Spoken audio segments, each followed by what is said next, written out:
Stories, fables, ghostly tales.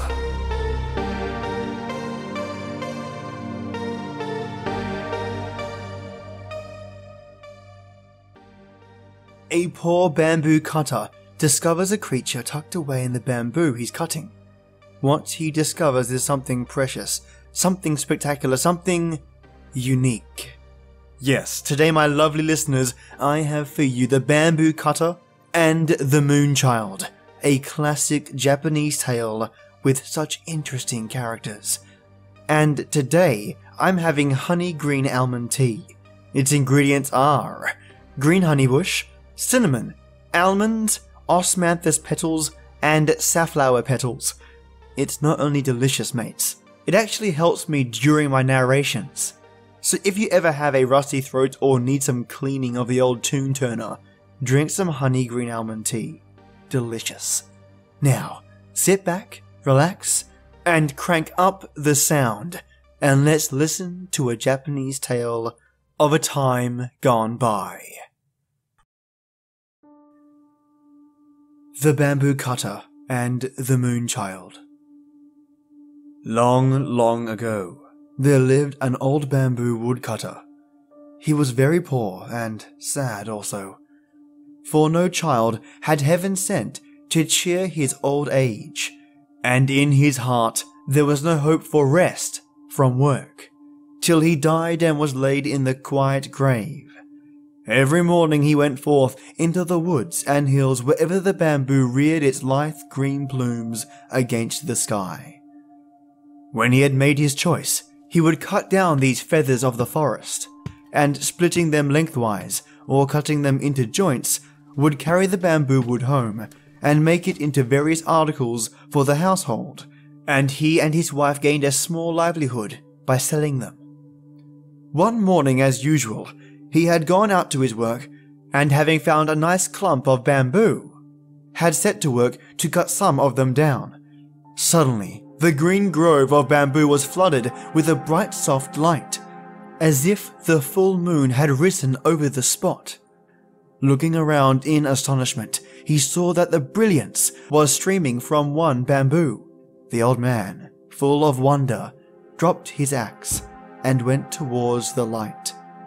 On nearer approach, he saw that this soft splendor came from a hollow in the green bamboo stem, and still more wonderful to behold, in the midst of the brilliance stood a tiny human being, only 3 inches in height, and exquisitely beautiful in appearance.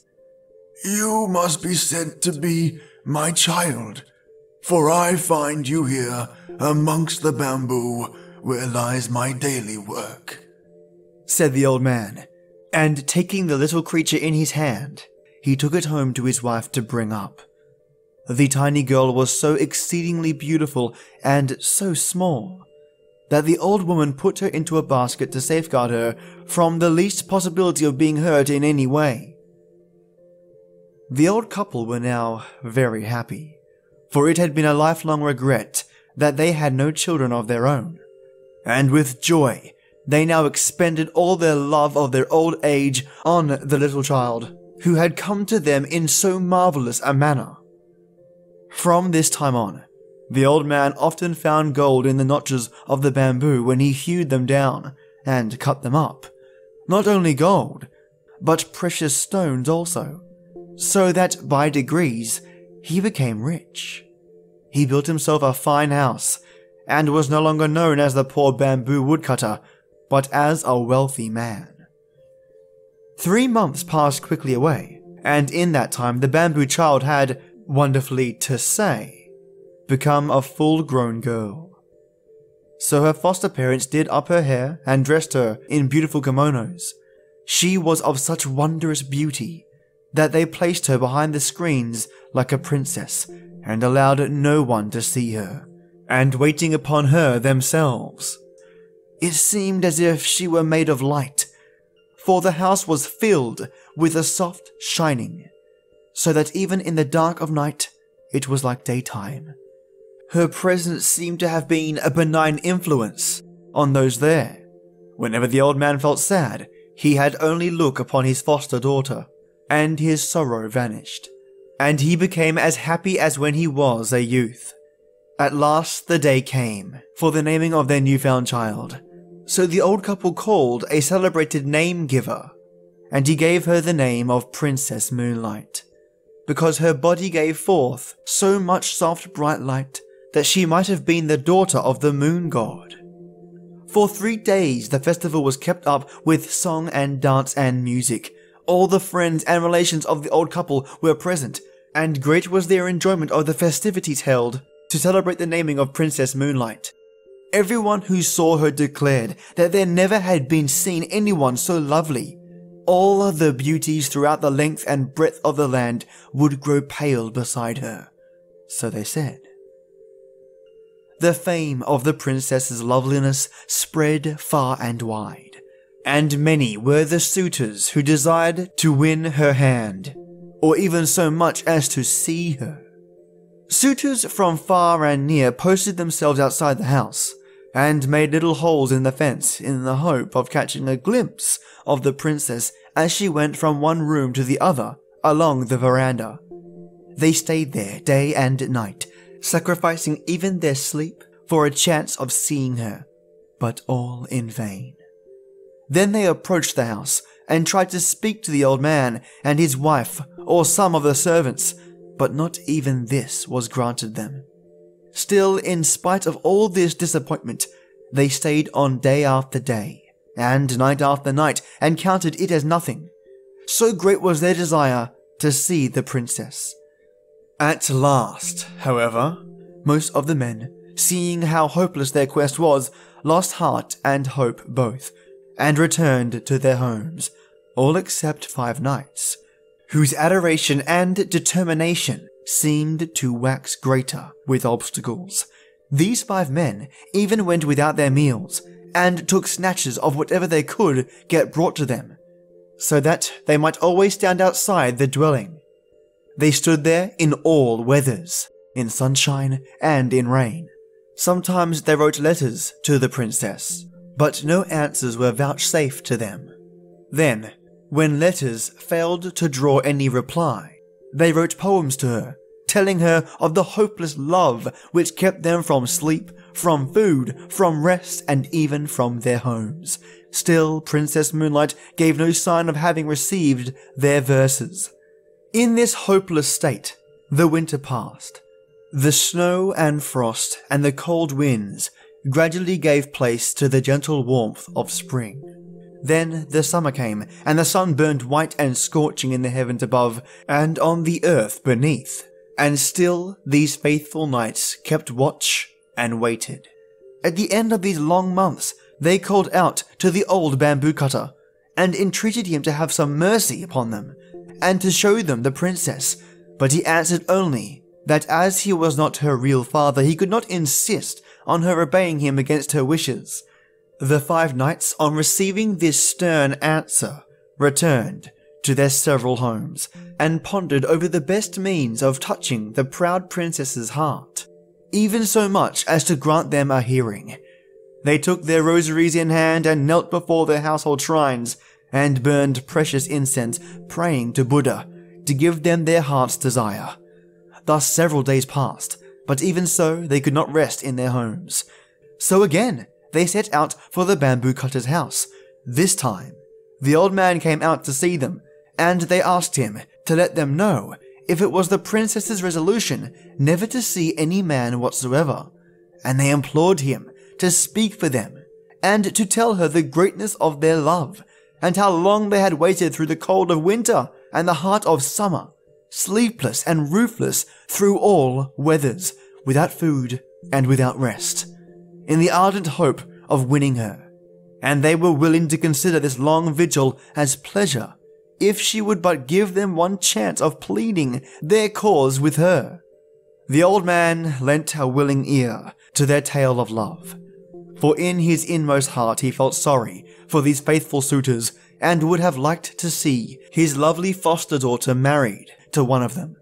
So he went into Princess Moonlight and said reverently, Although you have always seemed to me to be a heavenly being, yet I have had the trouble of bringing you up as my own child, and you have been glad of the protection of my roof. Will you refuse to do as I wish?" Then Princess Moonlight replied that there was nothing she would not do for him, that she honored and loved him as her own father, and that as for herself, she could not remember the time before she came to Earth. The old man listened with great joy as she spoke these dutiful words. Then he told her how anxious he was to see her safely and happily married before he died. "I am an old man, over 70 years of age, and my end may come any time now. It is necessary and right that you should see these 5 suitors and choose one of them." "Oh my," said the princess in distress. "Must I do this? I have no wish to marry now." "I found you," answered the old man, "many years ago, when you were a little creature 3 inches high, in the midst of a great white light. The light streamed from the bamboo in which you were hid and led me to you. So I have always thought that you were more than mortal woman. While I am alive, it is right for you to remain as you are if you wish to do so. But someday I shall cease to be, and who will take care of you then? Therefore, I pray you to meet these 5 brave men, one at a time, and make up your mind to marry one of them." Then the princess answered that she felt sure that she was not as beautiful as reports made her out to be, and that even if she consented to marry any one of them, not really knowing her before, her heart might change afterwards. So as she did not feel sure of them, even though her father told her they were worthy knights, she did not feel it wise to see them. "All you say is very reasonable," said the old man. "But what kind of man will you consent to see? I do not call these 5 men who have waited on you for months light-hearted. They have stood outside this house through the winter and the summer, often denying themselves food and sleep so that they may win you. What more can you demand?" Then Princess Moonlight said she must make further trial of their love before she would grant their request to interview her. The 5 warriors were to prove their love by each bringing her from distant countries something that she desired to possess. That same evening the suitors arrived and began to play their flute in turn, and to sing their self-composed songs telling of their great and tireless love. The bamboo cutter went out to them and offered them his sympathy for all they had endured, and all the patience they had shown in their desire to win his foster daughter. Then he gave them her message, that she would consent to marry whoever was successful in bringing her what she wanted. This was to test them. The 5 all accepted the trial, and thought it an excellent plan, for it would prevent jealousy between them. Princess Moonlight then sent word to the first knight that she requested him to bring her the stone bowl which had belonged to Buddha in India. The second knight was asked to go to the mountain of Harai, said to be situated in the Eastern Sea, and to bring her a branch of the wonderful tree that grew on its summit. The roots of this tree were of silver, the trunk of gold, and the branches bore as fruit white jewels. The third knight was told to go to China and search for the fire rat and to bring her its skin. The fourth knight was told to search for the dragon that carried on its head the stone radiating 5 colors and to bring the stone to her.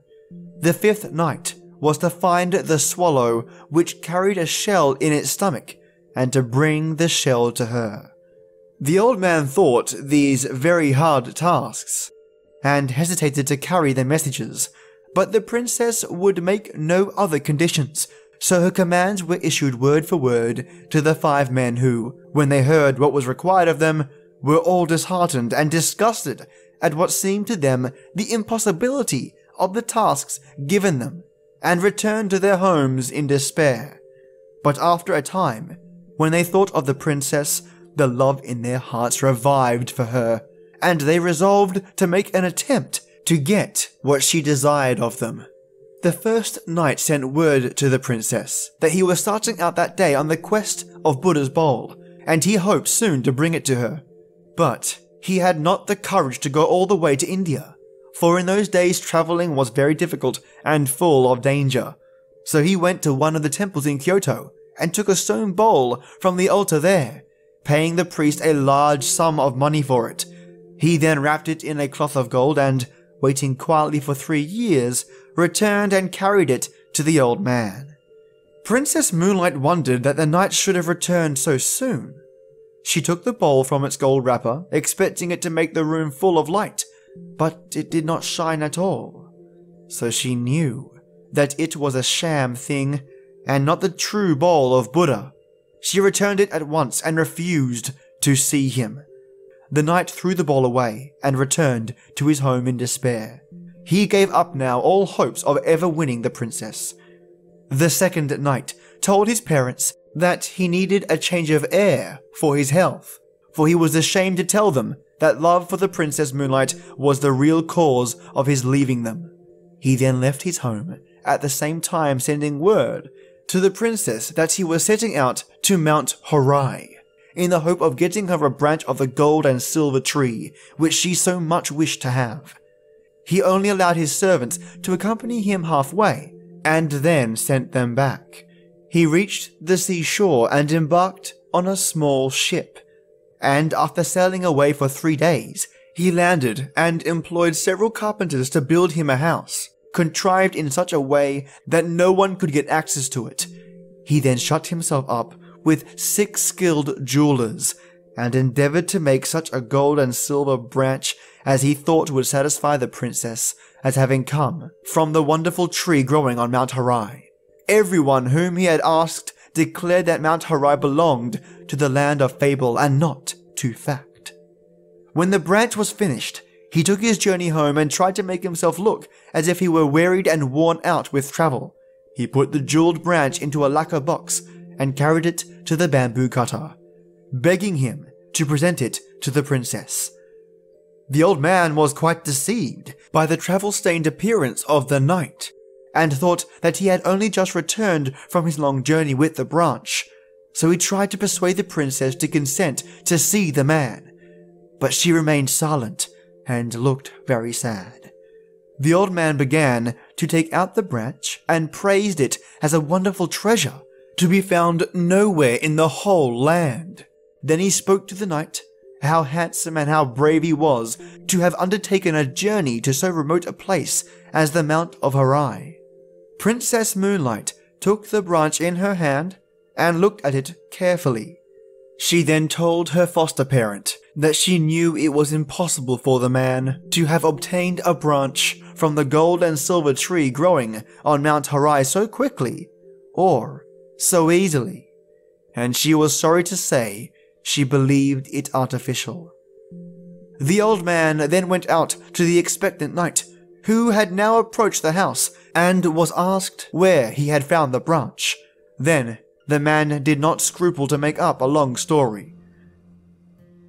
2 years ago, I took a ship and started in search of Mount Horai. After going before the wind for some time, I reached the far eastern sea.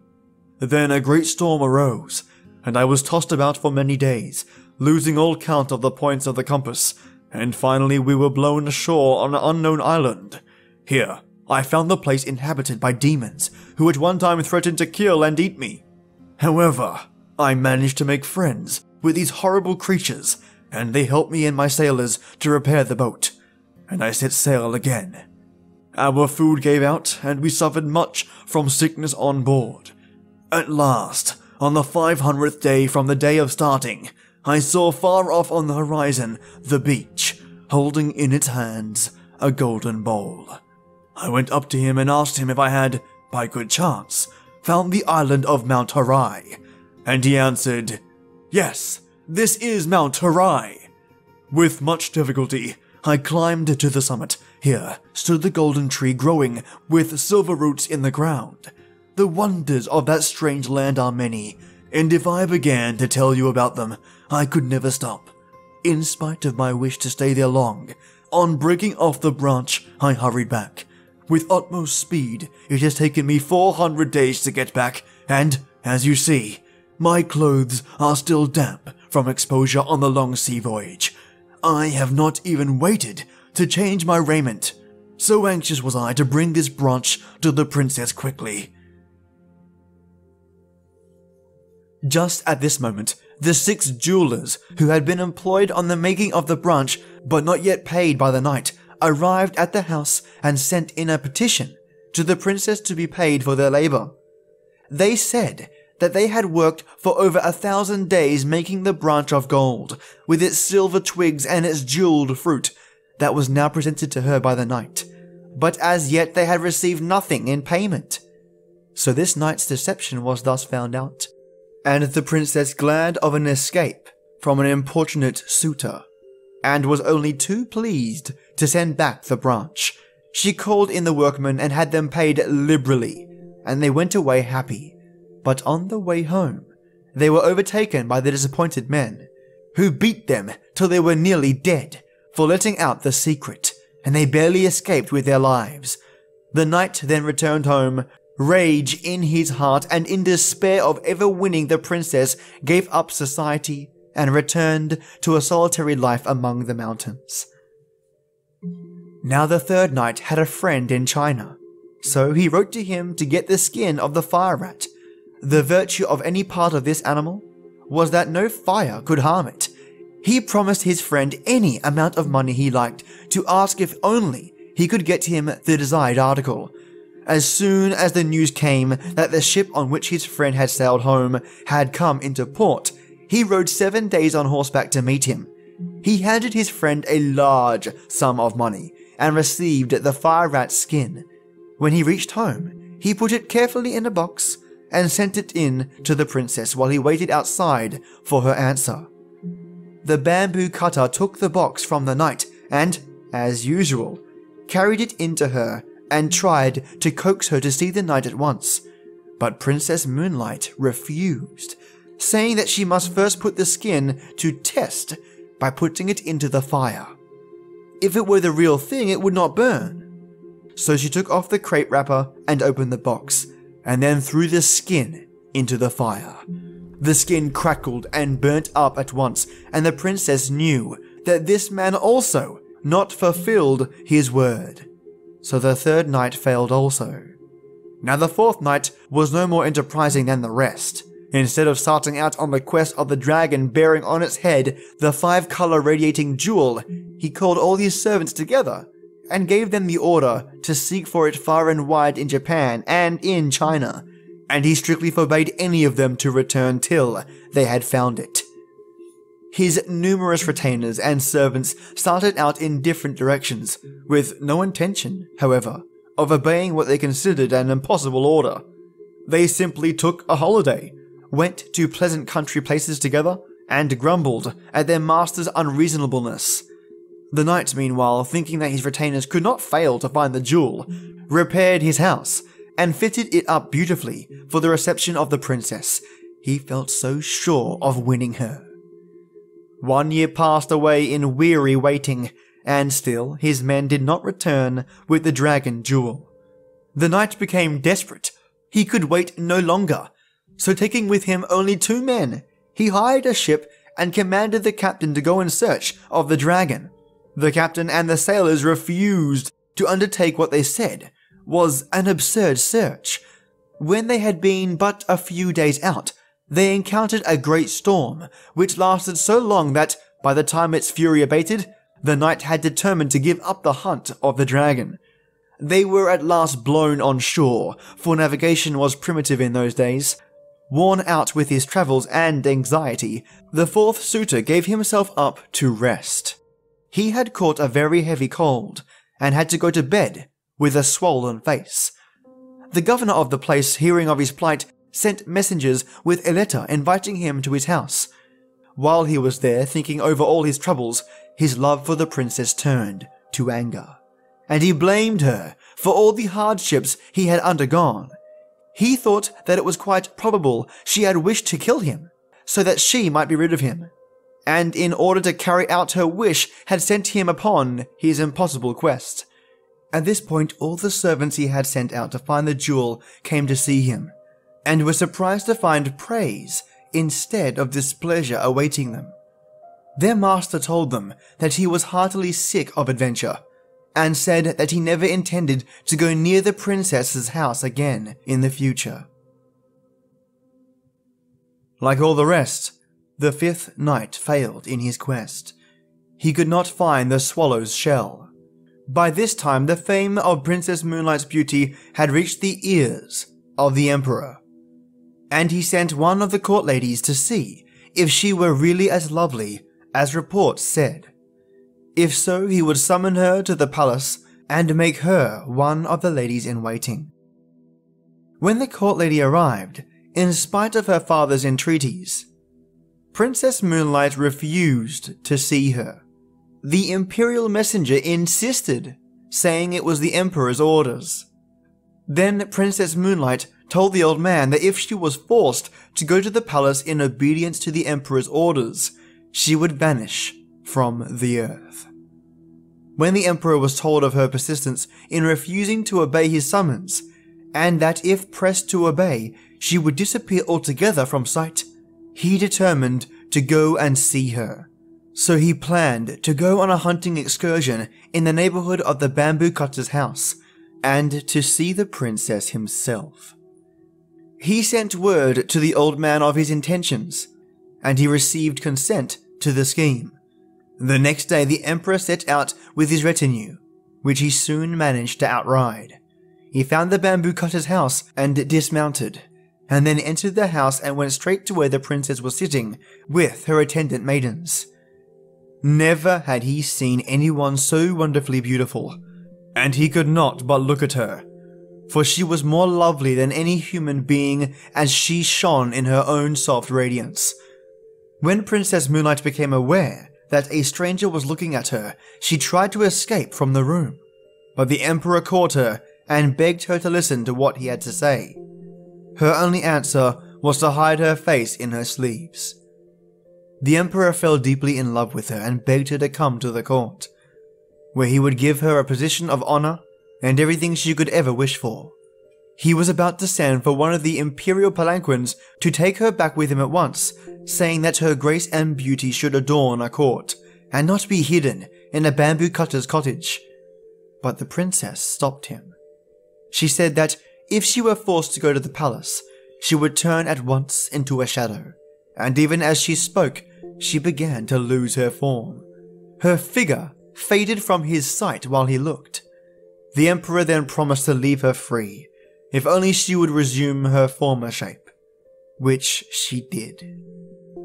It was now time for him to return, for his retinue would be wondering what had happened to their royal master when they missed him for so long. So he bade her goodbye and left the house with a sad heart. Princess Moonlight was for him the most beautiful woman in the world. All others were dark beside her, and he thought of her night and day. His Majesty now spent much of his time in writing poems, telling her of his love and devotion, and sent them to her. And though she refused to see him again, she answered with many verses of her own composing, which told him gently and kindly that she could never marry anyone on this earth. These little songs always gave him pleasure. At this time, her foster parents noticed that night after night the princess would sit on her balcony and gaze for hours at the moon, in a spirit of the deepest dejection, ending always in a burst of tears. One night, the old man found her thus weeping as if her heart were broken, and he besought her to tell him the reason of her sorrow. With many tears, she told him that he had guessed rightly when he supposed her not to belong to this world, that she had in truth come from the moon, and that her time on earth would soon be over. On the 15th day of that very month of August, her friends from the moon would come to fetch her, and she would have to return. Her parents were both there, but having spent a lifetime on the earth, she had forgotten them, and also the moon world to which she belonged. It made her weep, she said, to think of leaving her kind foster parents, and the home where she had been happy for so long. When her attendants heard this, they were very sad, and could not eat or drink for sadness at the thought that the princess was soon to leave them. The emperor, as soon as the news was carried to him, sent messengers to the house to find out if the report were true or not. The old bamboo cutter went out to meet the imperial messengers. The last few days of sorrow had taken its toll on the old man.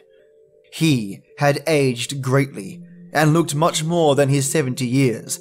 Weeping bitterly, he told them that the report was only too true, but he intended, however, to make prisoners of the envoys from the moon, and do all he could to prevent the princess from being carried back. The men returned and told His Majesty all that had passed. On the 15th day of that month, the Emperor sent a guard of 2,000 warriors to watch the house. 1,000 stationed themselves on the roof, another 1,000 kept watch round all the entrances of the house. All were well-trained archers with bows and arrows. The bamboo cutters and his wife hid Princess Moonlight in an inner room. The old man gave orders that no one was to sleep that night. All in the house were to keep a strict watch and be ready to protect the princess. With these precautions and the help of the Emperor's men-at-arms, he hoped to withstand the moon messengers, but the princess told him that all these measures to keep her would be useless, and that when her people came for her, nothing whatsoever could prevent them from carrying out their purpose. Even the Emperor's men would be powerless. Then she added with tears that she was very, very sorry to leave him and his wife, whom she had learned to love as her parents. That if she could do as she liked, she would stay with them in their old age and try to make some return for all the love and kindness they had showered upon her during all her earthly life. The night wore on.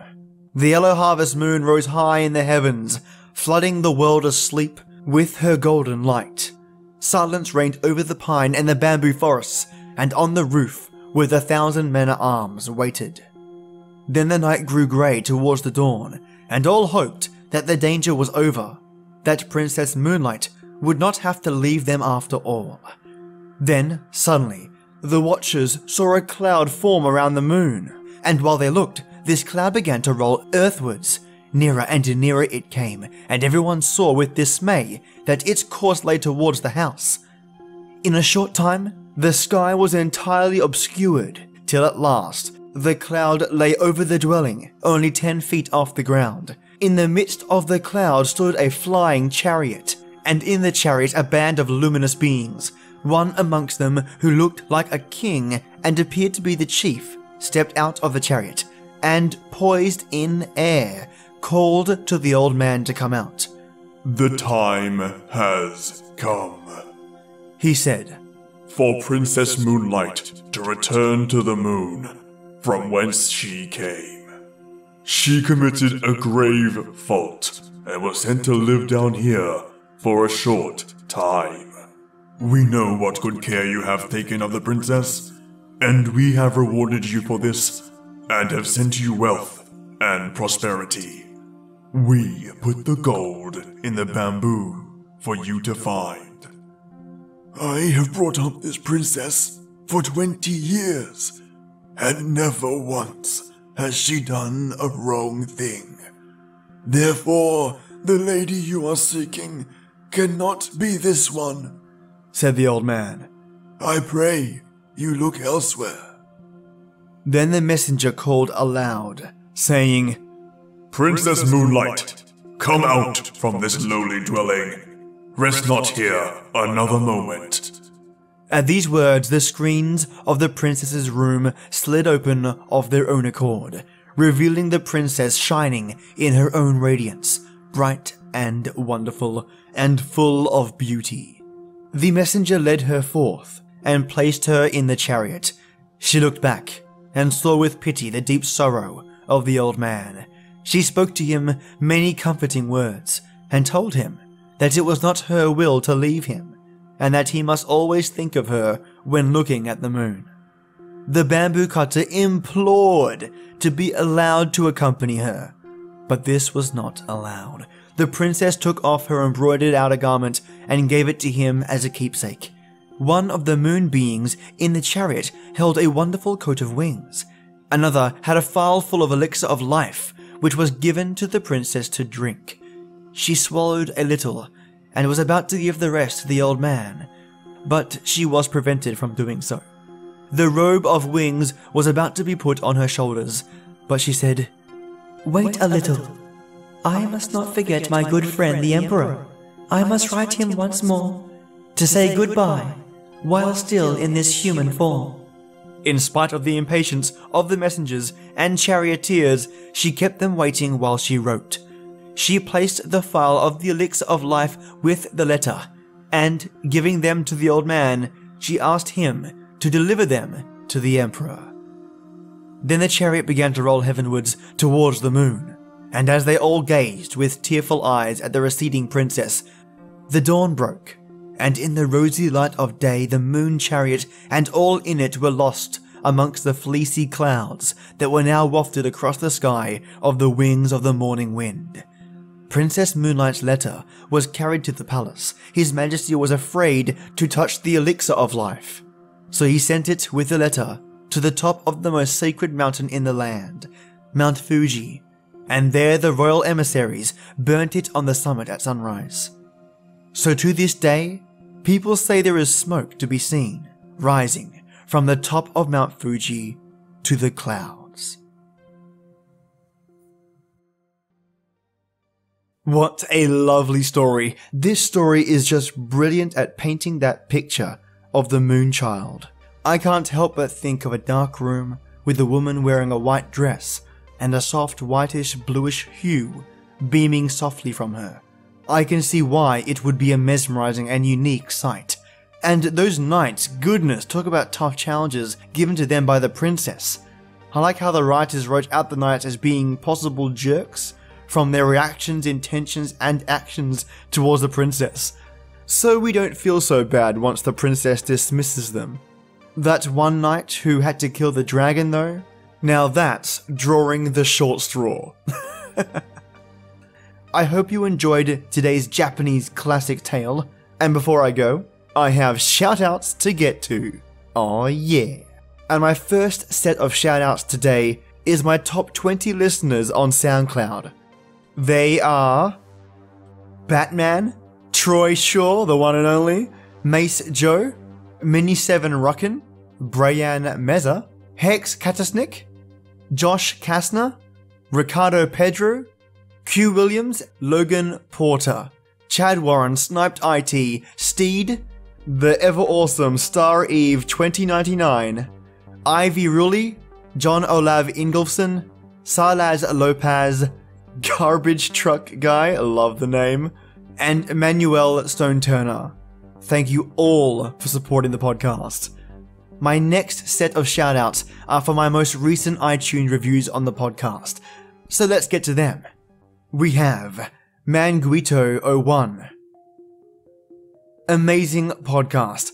I've been listening to this podcast for about a week already, and I'm almost caught up to date. Love the podcast, keeps me on the edge of my seat, keeps my day going smooth through work, and I've heard some stories from here before, but you make it sound like I've never heard it before. Keep up the great work. Thank you so much, Manguito01. Jack's Mom 76. Absolutely entertaining podcast. Highly recommended to flee the real world stresses. Thank you kindly for a great escape. Oh, thank you so much. You are so welcome. Amazing by Amal V. Amazing, just amazing. I listen to this awesome podcast for my long train rides. I would highly recommend this podcast to any and everyone for an amazing listen. Thank you so much, Amal. What a lovely review. A great listen every time by M.LutherK. I usually don't write reviews. However, this show is too good to let you miss. Oh, thank you so much. The stories are always fresh and creepy. I've even started to drink Earl Grey tea. It's pretty damn tasty. That's right, M. Luther K. It is delicious. Thank you so much for leaving such an awesome review. So Soothing by Reza Pizza. Cool name. I love listening to this smoky voiced Australian. I do believe I'm getting the vapors. The stories are perfectly creepy enough to make me leave a light on at night. At the same time, the sound of his voice makes me feel warm like whiskey. Truly a pleasure listening. Thanks. Well, thank you so much, Reza Pizza, for such a unique and lovely review. Thank you. Highly recommended by Don Sohab Malik 1234431 from Ireland. Now I do know who this is from, so thank you so much. Originally a YouTube listener, I believe. They write unique and interesting stories, great narration, and overall a fantastic podcast. Thank you so much, Sohaib. Wonderful by Maiden is a Bow. Cool name. This storyteller is fabulous. He mixes it up, and every episode is unique. He narrates readers' original works, he gives background on many different creatures, he does fables and ghost stories. The storyteller has a wonderfully dramatic voice, and a flair for this kind of work. I enjoy listening to his spooky stories while I work, and he keeps the volume steady, so there is no adjustment necessary when sound effects occur. I am so glad you noticed. I do spend a bit of time keeping it just right. They go on to write, I think it is great that he does shoutouts to his fans, yay, and is always encouraging his listeners to write to him. When he does receive mail, he replies back quickly and with an energy that is contagious and makes his fans feel like they could do anything. A great listen, and he is always conscious if a story is inappropriate for little ears. He states so and advises to skip that episode. I would recommend this podcast to anyone. Well, I am floored at how lovely this review is. Thank you so much. I really appreciate it. Now I've got to somehow weigh my head down so I don't fly off into the ceiling and never come down. Our next lovely review is Enjoyable by Freya0615. I went looking for a new spooky story podcast after binging No Sleep Again. Just wanted a little something different. I really like these bite-sized, comparatively, stories. Cheers, Freya. Thank you so much for listening. And yeah, some of the No Sleep stories can get pretty lengthy. These are definitely bite-sized compared to theirs. But I am working on longer episodes. Always a work in progress. Cheers, Freya. Short, Sweet and Scary by JP Mobile Email. Thanks for the narrations. Your love of stories and storytelling is positively contagious. Love it. And I love that review. Thank you so much, JP Mobile Email. Amazing by Jen Megia.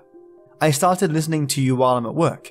Always makes my day go by faster. Thanks for the entertainment. Well, thank you, Jen, for listening. And I'm so glad I could speed up those slower work days for you. Plenty more stories heading your way. Great by Depravity 825 from Canada. I love this podcast. With the exception of old school radio, it just gives me headaches. I understand. I get why it can cause some people headaches, and I do my best to strip back those ear gouging sounds. But I completely understand where you're coming from. Thank you for the review, Depravity 825. I really do appreciate it. In Love with This Podcast by iRox Pink. I've been a fan of the old time radio series, and a couple of months ago I decided I wanted to hear something different. See what I did there? Lol. Yes, I did. Nice. On iHeartRadio. So I did a search for scary stories and came across SFGT. From the moment I started listening, I knew I was going to love the channel. And I was right. Oh, thank you. The tellteller doesn't just narrate, he performs. Goodness. It's brilliant. Listening to him, he brings such energy to the stories that I get completely drawn in. His amazing voice, accent certainly doesn't hurt either. Goodness, I did not write this, folks. I am very flattered. I love the selection of the stories, variety of content. He's a cool dude that appreciates and interacts with his supporters. That's pre-ace in my book. Keep the stories coming. At Team Earl Grey, Chrissy, I'm going to have to use that hashtag. Team Earl Grey. Thank you so much, iRox Pink. Just brilliant feedback. Thanks again.